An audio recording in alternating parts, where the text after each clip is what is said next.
A major American gas pipeline is taken out by hackers, giving a taste of how the coming Cold War is going to work.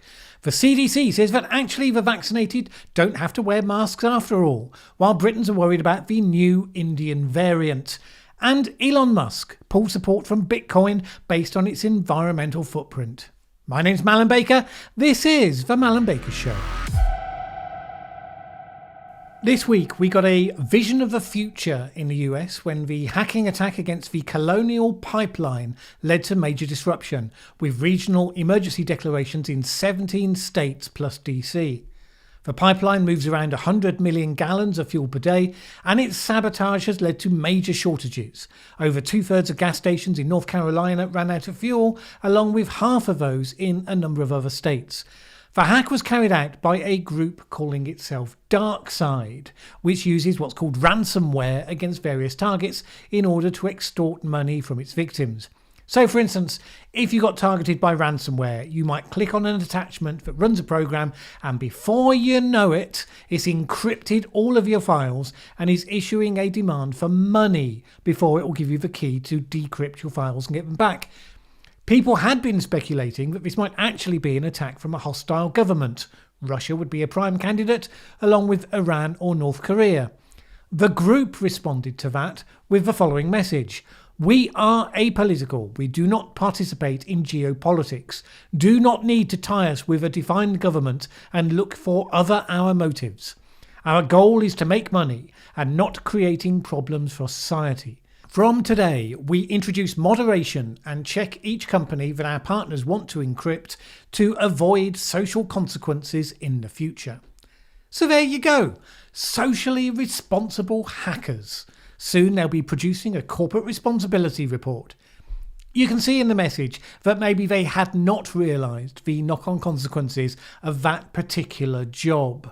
Quite likely they're rather worried, because if you cause that much disruption, you can expect the full resources of the US to be working flat out to mess you up. The group is believed to be based in Russia, but is not thought to be connected with the Russian government. According to Hacker News, Darkside is thought only to have begun operations in August 2020, but since then is alleged to have hit at least 91 organisations. Its reference to its partners arises from the fact that it runs ransomware as a service, where partners deploy Darkside's ransomware and both get a cut out of the proceeds. Apparently, in a short time they've been active, they've gained a reputation for making their operation more professional and better organised. According to Cyber Reason, they even have a phone number and operate a help desk to facilitate negotiations with their victims. It issues a corporate press release on its dark web website, and analysis of their activities has confirmed its statement that it doesn't target hospitals, schools, universities, non-profits or the public sector. That'll be that not wanting to cause social consequences thing. Maybe their corporate slogan is "Don't be too evil." Except, of course, extorting money from innocent victims, even if many of them are corporations, inevitably does bring social consequences. And it's a growing problem. I mean, a rapidly growing problem. So far, there's been $350 million worth of losses to ransomware attacks this year in the US. We're only in May, remember, and it's already more than 300% more than last year. Worldwide, the cost is thought to have been in the region of $20 billion last year.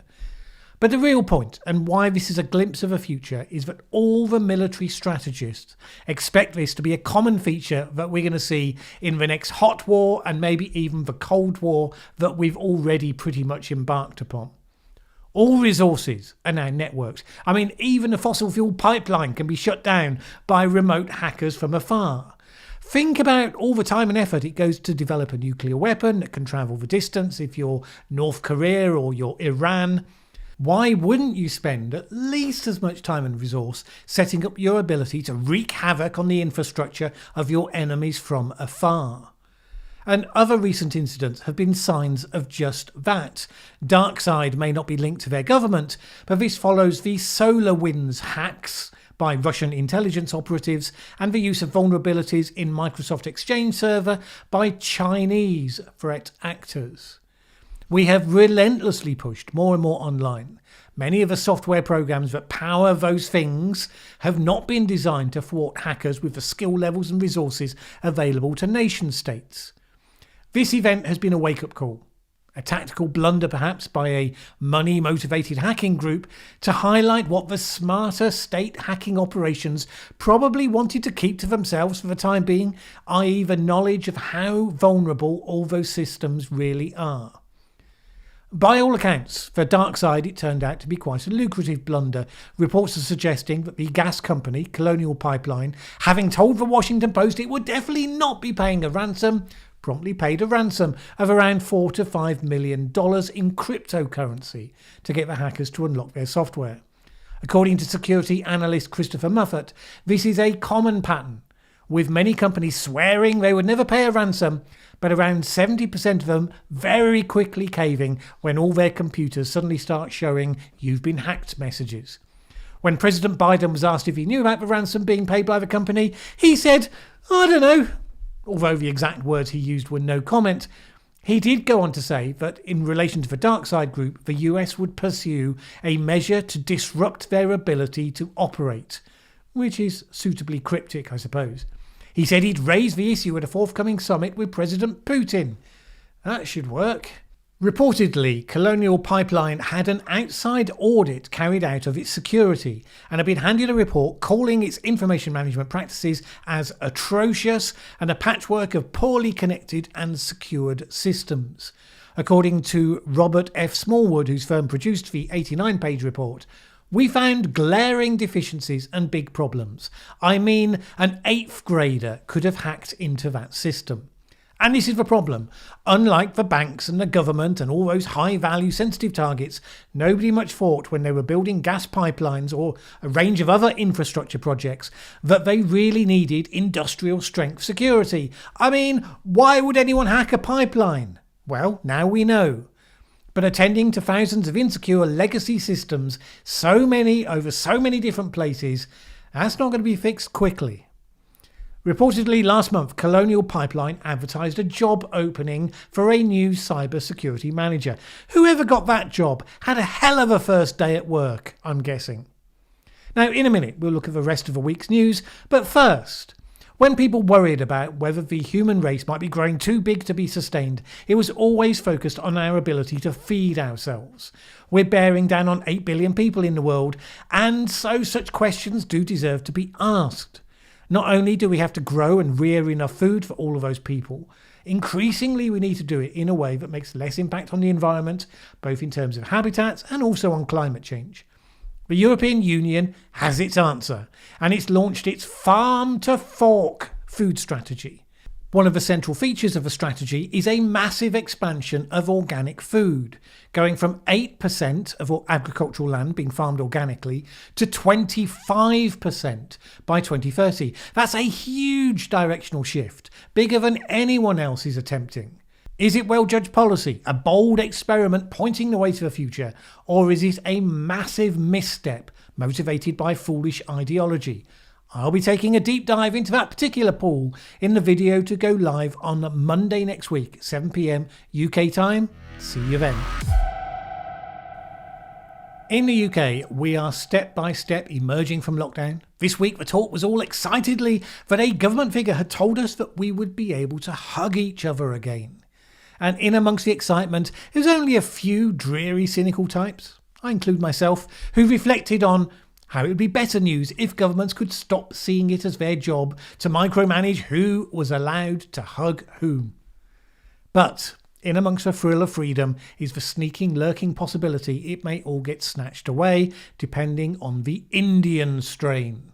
Yet another COVID-19 variant, cases of which in the UK have been doubling in the space of a week, and could mean that we end up in trouble again. Now, as far as I can tell, this is being talked up by a media that thrives on fear and bad news because it generates clicks. There's no suggestion that I've seen that the Indian variant makes vaccines ineffective. It may be more transmissible, which means that the various people who are young and healthy and therefore mostly not ending up in ICU beds may be more likely to catch it. Bearing in mind that the degree of vaccination there has been means that it will still be constrained in how fast it can spread to those people. I mean, I don't want to do what I always criticise on here and jump into believing something because it's what I want to believe. Because fair point, I would definitely prefer to believe that this is a non-story. But unless there's evidence that it renders vaccines ineffective, or alternatively that it's more deadly to those who are not in the high-risk groups and have not been vaccinated, I don't see how it can be a story. That latter point is a real possibility though. Some countries have reported growing numbers of seriously ill younger people. But that's not currently reported here in relation to this variant. Needless to say, various experts have jumped in suggesting that the relaxation of lockdown should be delayed. Well, look, last year we had a period where the papers were full of stories of surging case numbers that strangely matched the increase in testing, even though it didn't feed through into hospitalisations and deaths. With a higher proportion of the population now vaccinated, it would be a totally different proposition to repeat that again this year. Because where does that take you? Where's the end game if you decide that a fully vaccinated people must cower indoors because of a variant that doesn't appear to be killing people? Now, in the US, the tone of the discussion has gone the other way, with the CDC announcing that if you're fully vaccinated, you now don't need to wear a mask or engage in social distancing.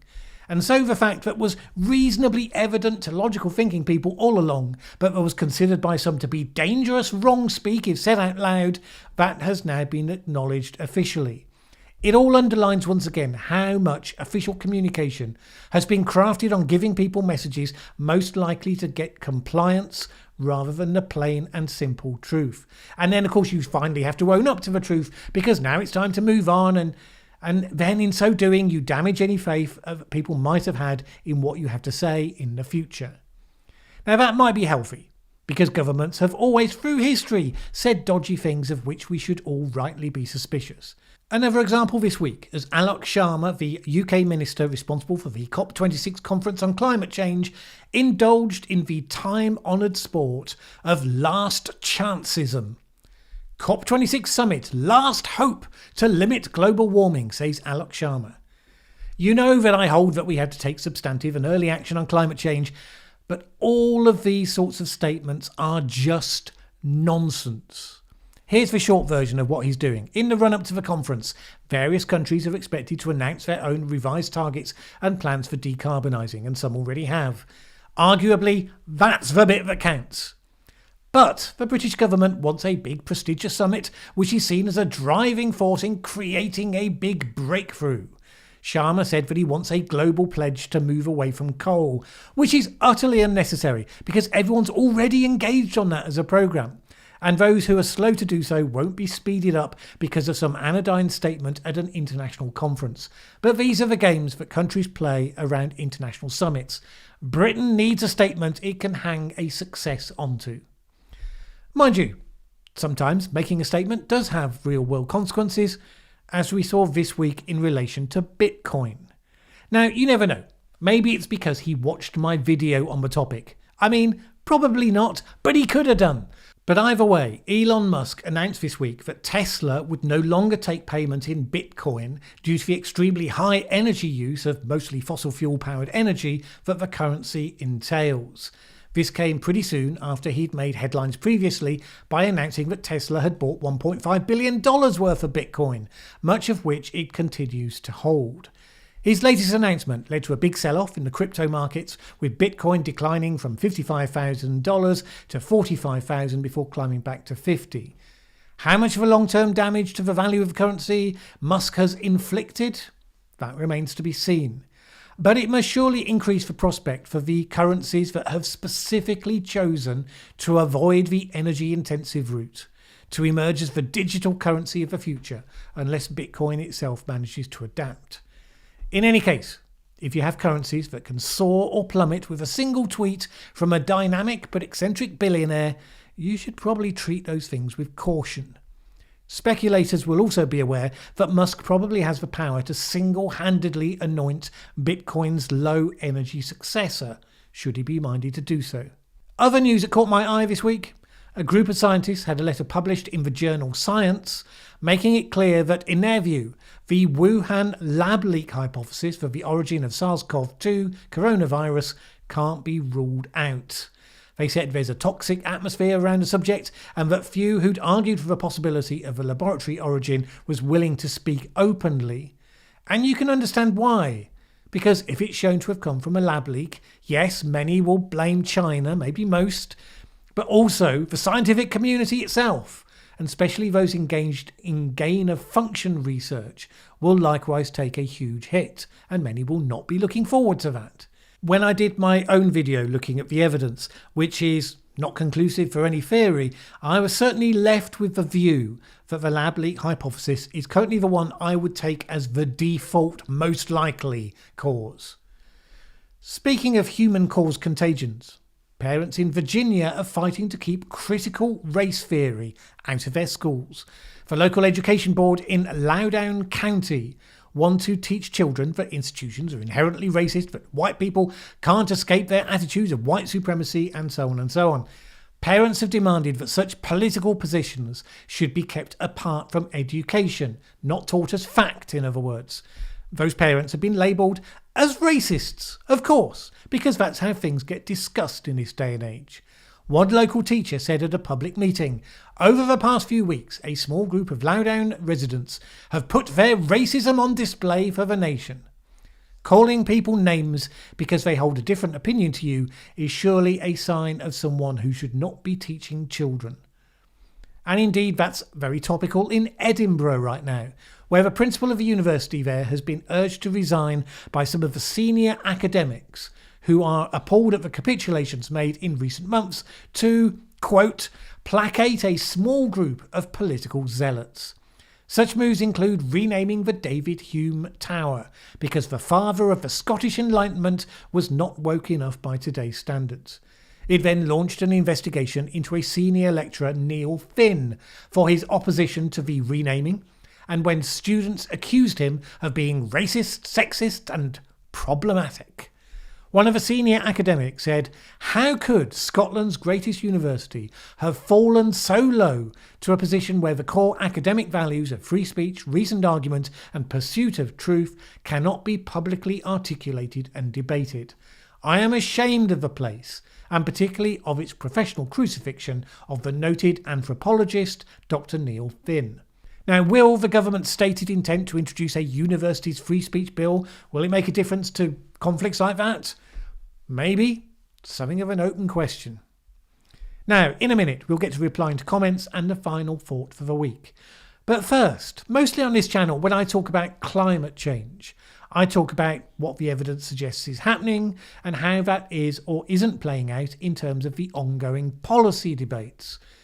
I occasionally have talked about the IPCC predictions for the future because such things are rather important in making sense of it all. And it's where a lot of the grey areas live. How high and how fast will sea levels rise? Will the Gulf Stream shut down? Will we cross tipping points that make for points of no return? But one of the classic accusations of the skeptics has been this: the models are always wrong. They have always failed to predict warming and various other effects. Therefore, we should treat them as little better than junk. Well, all right. That's a substantive argument, and one that would be really quite interesting to look at. The saying goes, all models are wrong, but some models are useful. The issue isn't whether any computer model can be perfect in every detail, but are they good enough that we should be committing all the time and resource to decarbonising our planet based on what they say? I'll be looking at the performance of the models to date, what the critics say, what the defenders say, and what the critics say about what the defenders said. It's a key question. I'll be aiming to do it justice. So join me for that here, going live on Wednesday next week at UK time 7 PM. I did a live stream this week, which once we got past a technical blip, which meant that I was on mute for a while, got some interesting comments. One was on the subject of the UK's proposed voter ID law, where voters will need to present a photo ID when they go to cast their ballot. Here was one comment. You say all that is necessary is help the minorities over the hurdle of getting voter ID. That is not a trivial problem. I don't know what you have to do to get one in USA, but people who are suspicious of authority and who feel apart from mainstream society may be expected to engage in this sort of process less than others. I'd like to see some data on this, because all I've seen so far really is little more than speculation. But you have to be alive to what is the question we're answering. Is the objective to maximise to the highest degree the number of people choosing to vote, including encouraging those with a very weak interest in voting so that they do so by making it as easy as possible for them? Or is the objective to allow for the best democratic process, where citizens can vote with as few barriers as possible while also ensuring the integrity of the election, hence retaining everyone's confidence in the result? I would argue the latter is what we really need.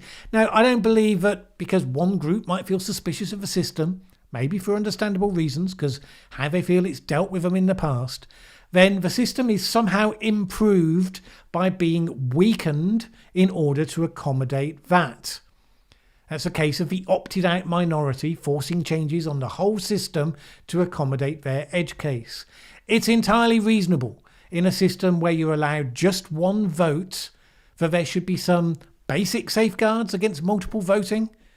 Because you feel you have a gripe against the system, that doesn't constitute sufficient cause for those safeguards to be relaxed for your benefit. Not least because reducing the integrity of the system doesn't advance your interests in any real way, arguably quite the opposite. So, helping people to meet the legitimate requirements of the system seems to me to be the better option. Robust data might change the discussion though. Now, also in the live stream, I answered a question about whether I would research the issue of fraud in the US election. And I thought probably not, unless there were clear signs that there was some evidence of the existence of such fraud. That was guaranteed to provoke a response. Mr. Baker, you say that there is very little evidence of fraud in the 2020 election. Just how hard did you look? How about the audit of Montana postal votes in April 2021 this year, where 6% of the postal votes were counted that had no corresponding envelopes? How did those postal votes arrive? By pigeons? I don't know. And it's an issue that is of local concern because it might have affected some local elections. What it didn't do is affect the presidential election result because Trump carried Montana. So, if it was attempted fraud against him, then it was not a sufficient scale to overturn the result. The commenter then went on to list several other things, but all of them again are either in progress or heavily disputed, all of which is exactly my point. People repeatedly talk up speculative points as though they were proof, and I'm not attracted to delve into such matters unless there's at least some evidence of substance commensurate with the size of the claim. If even Fox News and the Daily Wire aren't going anywhere near it, then I'm unlikely to either. Bernard Randall, as school chaplain for Christ College, Cambridge, gave a sermon at a Church of England school where he said that the students didn't have to accept the school's LGBT position. It happened after the school, Trent College in Nottingham, commissioned a diversity consultant to run staff training which was to teach staff on how they could embed gender identity and sexual orientation into the fabric of the school. In the course of the training, it suggested the consultant called for the smashing of heteronormativity, which is the view that the attraction to the opposite sex is the default or the preferred sexual orientation. In his sermon, Randall said that students were not compelled to accept an ideology that they disagree with. He says he wasn't advising students that LGBT people should not be respected. He was just making a point about the Christian view of marriage. Well, you can see where that's inevitably going. So yes, indeed, he was disciplined initially and then ultimately sacked. But more startling is the fact that school officials reported him to the PREVENT programme, which aims to stop people being radicalised into terrorism. Now, thankfully, the police advised the school that Dr. Randall posed no counter-terrorism risk, nor any risk of radicalisation, and the case did not meet the threshold for a PREVENT referral. But some presumably intelligent people at the school had thought that that was an appropriate response. It's a vivid reminder of how prone we are as a population to demonstrate enthusiasm in the process of ideological denunciation. The school chaplain reported to the terrorism hotline. I mean, such things are still an aberration. It got news headlines because it's recognised as unusual and strange, but such stories seem to be on a steady drip feed at the moment. And in countries where there are bills that threaten to push the line a little bit broader on what counts as so-called hate speech, we shouldn't take it for granted that this is an aberration rather than the direction of travel. Now, in the UK, we have a government that doesn't support that direction. But as they say, politics is downwind of culture, and the culture is where the battles are being fought and, frankly, at the moment, are being lost. The worst thing we can do is let them go by default. All right. If you haven't had enough of me mouthing off about stuff, I featured this week on the Amish Inquisition podcast, my second time with those good people. We talked about YouTube and shadow banning. We talked about COVID and gain-of-function research, big tech, internet censorship, India, China, climate change. You know, all the stuff. It was a great discussion. I give a link to it in the video description if you want to go and check that out. And in the oops stakes, you'll also see the moment where I implicitly insult all people who could be about to head to Portugal for their holiday, without checking whether any of my three hosts had exactly that plan. Oh, how we laughed. Sadly for him, those plans are probably under pressure right now because Portugal might not now be taking UK tourists for a few weeks. Fingers crossed that he makes it. Luckily, that faux pas won't get me cancelled, which leaves me free to discuss all the other things on this channel, some of which might. As you know, I feel free to do that because of the support of good people on Patreon who enable me to put in the time to make 3 videos per week, and of course who give me the confidence to talk about the issues that matter rather than worrying about what YouTube will or won't permit to carry advertising, what will or might not get me into trouble with somebody somewhere. While the algorithm continues to choke the channel traffic, that support is more highly valued than ever.